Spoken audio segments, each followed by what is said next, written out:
Welcome to the Bible Gossip Podcast. I am your host, Katie Fellman. I am going to go book by book and chapter by chapter, verse by verse into the Bible.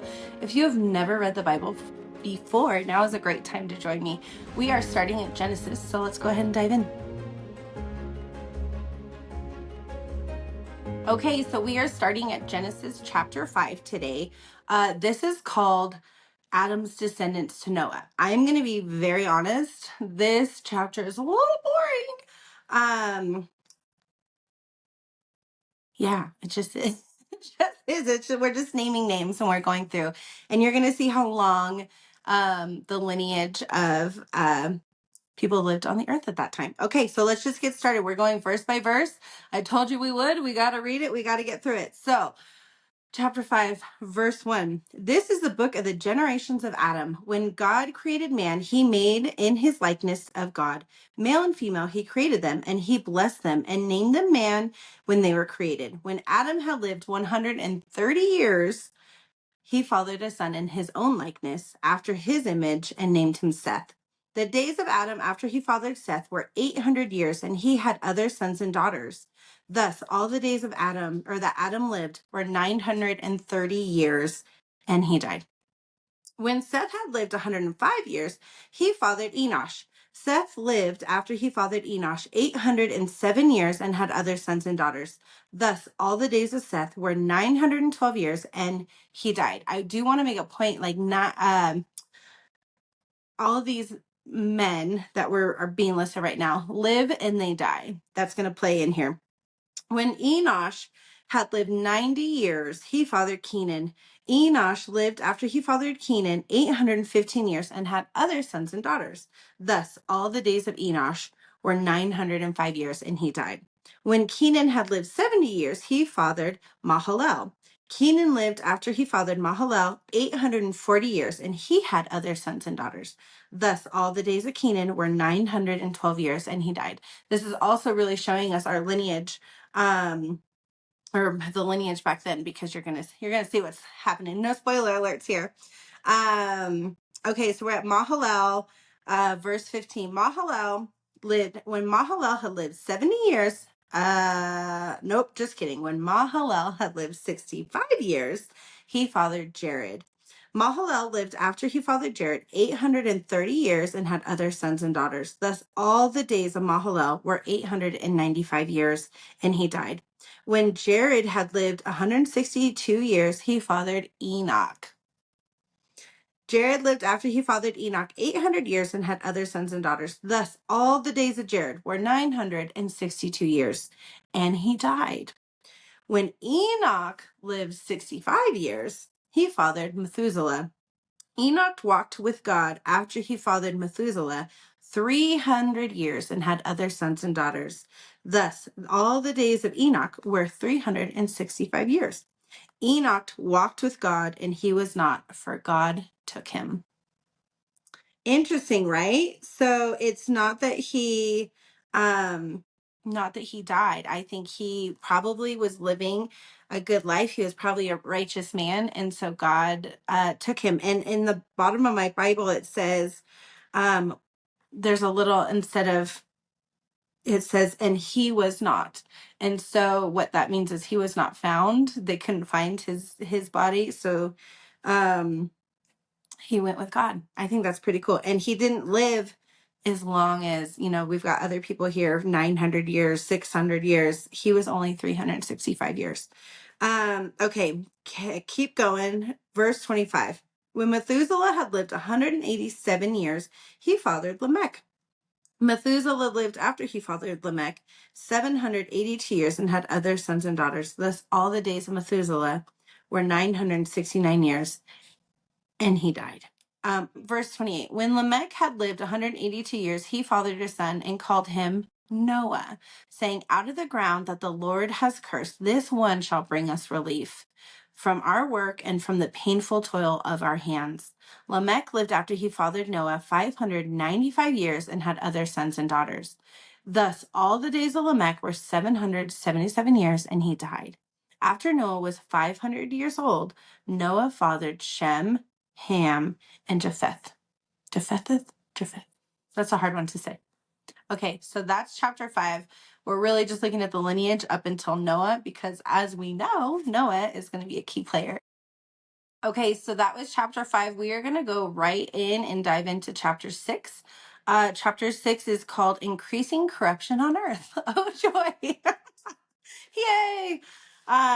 This corruption started pretty early and it's not getting any better. So, chapter 6, verse 1, when man began to multiply on the face of the land and the daughters were born to them, the sons of God saw that the daughters of man were attractive, and they took as their wives any that they chose. So, pause. The sons, I had to read this a couple times. The sons of God. Those are angels. Those are God's kind of watchers of the earth. And so now they're watching, they're looking at the women and they're like, and the other part of this is they took as their wives any they chose. It doesn't sound very consensual for the women involved in this situation. So, yikes. So now we've got angels coming down for the ladies. Verse 3. Then the Lord said, my spirit shall not abide in man forever, for he is flesh. His days shall be 120 years. So when I'm first reading this, I'm thinking, okay, we've got really long lifespans, like 900 something years. He's gonna chop it down. We're only gonna have 120-year lifespans now. But I think as I read further, I think I was incorrect in that thought. We'll see. That's a little hint, a little foreshadowing as to what is to come. So let's continue. Verse 4, the Nephilim were on the earth in those days and also afterward, which is very interesting there as well. The Nephilim were born because the angels were taking human women as their wives. And so they're bearing children to these giant creatures. So the Nephilim, um, where if you look into this a little bit, and there's not a ton of information, but it's saying that the Nephilim are known, they're giant. They have bad tempers, they're angry, they're powerful and strong. And so I'm thinking, okay, the world or these are early years of the world. It's near perfection at this point. What do we need these big, strong, angry men for, the Nephilim? And it's like, well, in war, those are great people to have on your side, but the world is so early. We shouldn't be going to war yet. Like, there's nothing why are these men being born? And I think because there's such a disgrace, this was not supposed to happen. This was not a wonderful unity between angels and women. And so it's like it's a half creature, half that's not meant to be on this earth.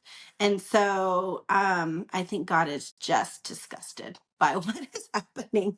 So the Nephilim were on the earth in those days and also afterward. When the sons of God came in the daughters of man, they bore children to them. These were the mighty men who were of old and the men of renown. So the other thing we know, thanks to Eve, God made childbirth more painful. So can you imagine, first, one, giving birth to these giant children, two, it's way more painful now. So just what a painful experience. Okay, yikes. Chapter 6, verse 5, the Lord saw the wickedness of man was great on the earth, and that every intention of the thoughts of their heart was only evil continually. And the Lord rejected that he made the man on the earth, and regretted that he made man on the earth, and it grieved him to his heart. So the Lord said, I will blot out man whom I have created of the face of the land, or from the face of the land, man and animals and creeping things and birds of the heavens, for I am sorry that I have made them. But Noah found favor in God's eyes.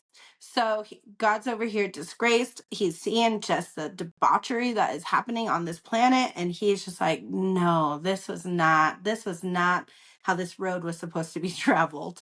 So it's a mess. So now we are getting into verse 9, Noah and the flood. These are the generations of Noah. Noah was a righteous man, blameless in his generation, and Noah walked with God. So again, kind of like Enoch, God took Enoch to be with him, but Noah, there's hope. There's hope with Noah. And Noah had 3 sons, Shem, Ham, and Japheth. Now the earth was corrupt in God's sight, and the earth was filled with violence. And God saw the earth, and behold, it was corrupt. For all flesh had corrupted their way on the earth. And God said to Noah, I have determined to make an end of all flesh, for the earth is filled with violence through them. Behold, I will destroy the earth. What a beautiful message to receive from God, right?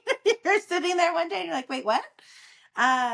Verse 14, make yourself an ark of gopher wood.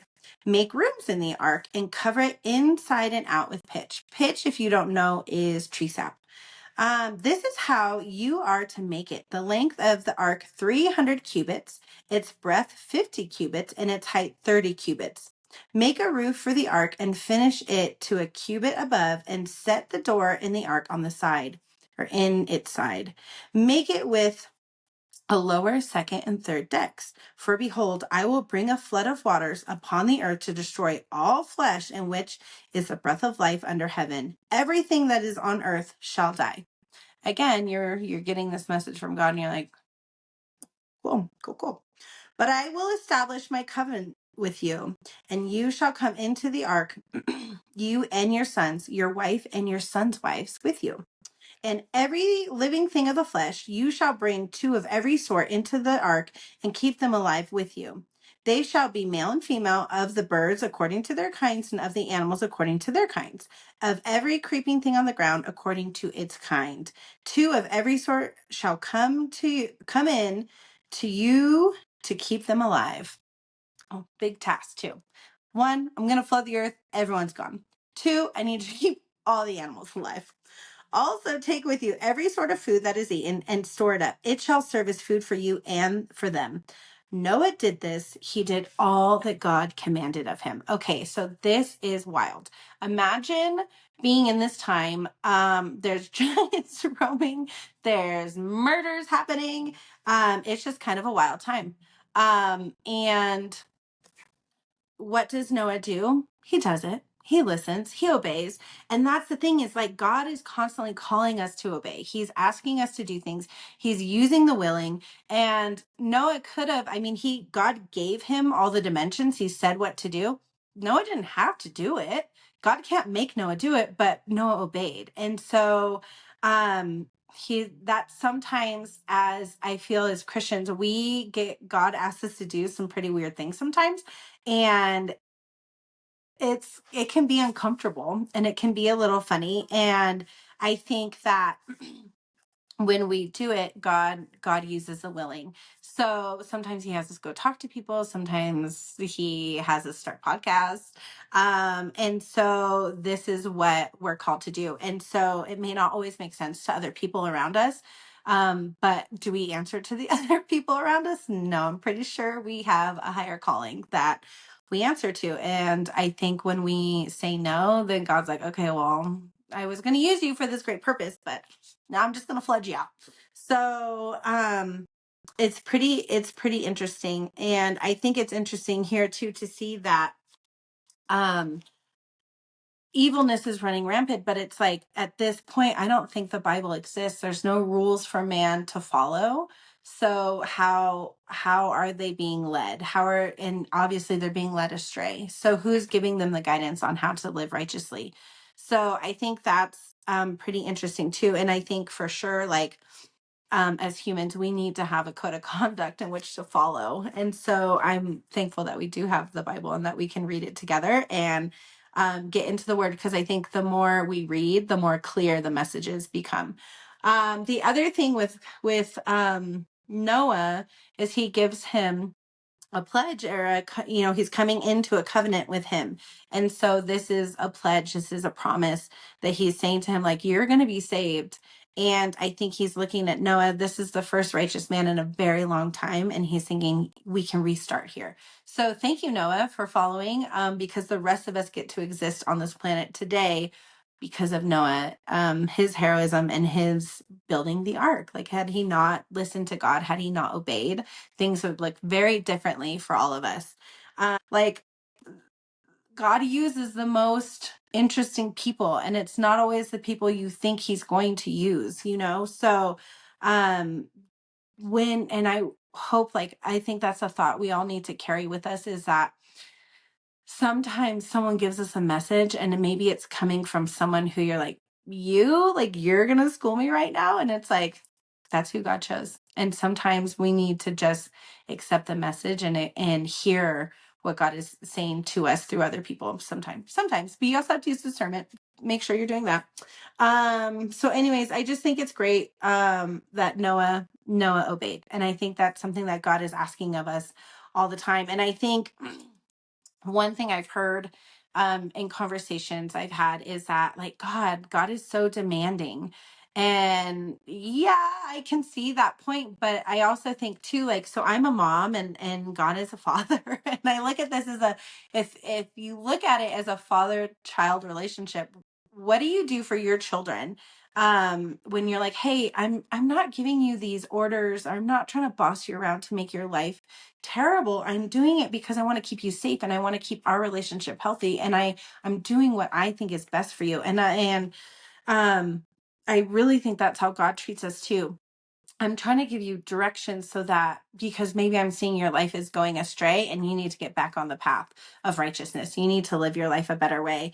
Sometimes God is like, hey, like, I need to use you to get to this other person. And I think our duty as Christians is to listen and is to obey. And sometimes I know it feels quirky and it feels weird, but there's an outcome. There's always an outcome, and you're going to see here.